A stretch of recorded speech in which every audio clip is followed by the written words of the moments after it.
Today we're going to talk about fixturing and what's important in fixturing. All machining is related to cast and forging datum features. The fixturing is what conveys the datum features to the machining pattern. An unloaded fixture, tombstone fixtures are highly damaging. First thing when this comes out of the machine tool, blow the machine floor parts up, remove any chips from any of the surface areas. Inspect the datum. What we're looking for is worn or broken locators, clamp arm, gripper button, all components that touch the part. These are crowded situations here. These push the part into the locator. So look at this fixture here, find one that's bad. When you come up with a situation like this, where you find a bad, worn part, then you need to contact your supervisor, your tool setter, and get this repaired immediately. Here's some examples of what might be worn, might not be worn. Here's a new clamping arm. As you can see, the raised surface on a clamping pad is exposed well. That will grab the part really good. Here's one wore out. Actually, it's missing. You can see this clamp is actually bent. When they get into this situation, it's time to get them replaced. Get a hold of the supervisor, group leader, and have them replaced.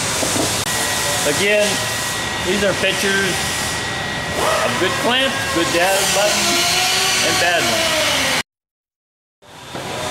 Now we're gonna load the parts up there, and then we'll check the parts. Okay, the parts have been loaded into the fixture. Next is activating the hydraulics to clamp the fixture.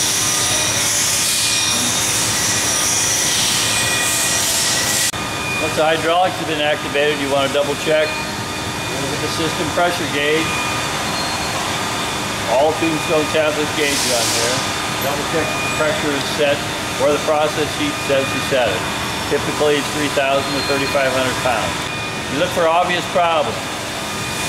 Make sure the clamping's over the right areas. Here we have one that's not.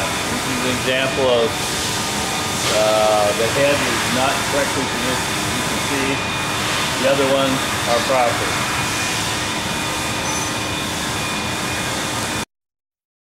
Use a shim.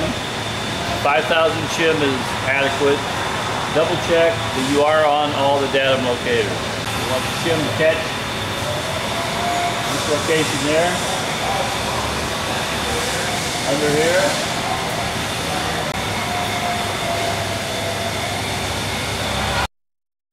Well, now I'm going to give you an example of what a misload may look like. Misloads basically can all be caught if you use your shim and you check that the part is actually on the datum.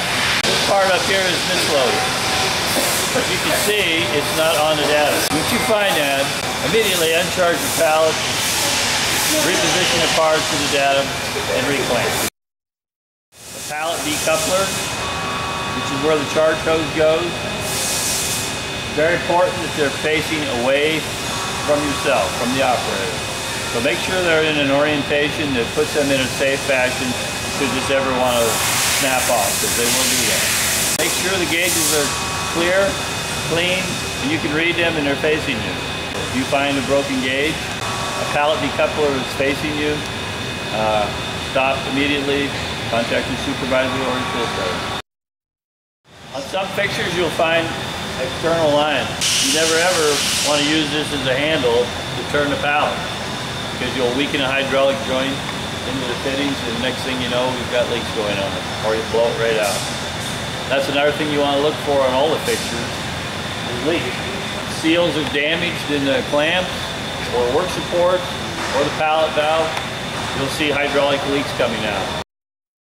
Other types of work holding devices, rotating chuck. And this chuck here, you will see we have leveling feet, locating pins, push the part side to side, clamping pads, clamping fingers. These should be inspected for worn or damaged parts, missing parts that might not be there. One style of chucking. Other styles of work holding would be colleting. Lathes have lots of collet operations. They'll basically consist of a centering device, this is the collet, and a locator plane, which is the parallel datum. Before running apart, this plane should be completely clean, no chips. Collet should be free from contamination. Collets, what you want to look for on collets are cracks in the collet, dings, nicks, any damage that might be prevalent that you can see. Here's another style of chuck. This is a 3-jaw chuck. On this chuck here, we have locating pins and air sensing. The air runs through the chuck, comes out through here. On this chuck, what it's used for, locating the part and sensing it's in part position. So what we're looking for, damage to the pins.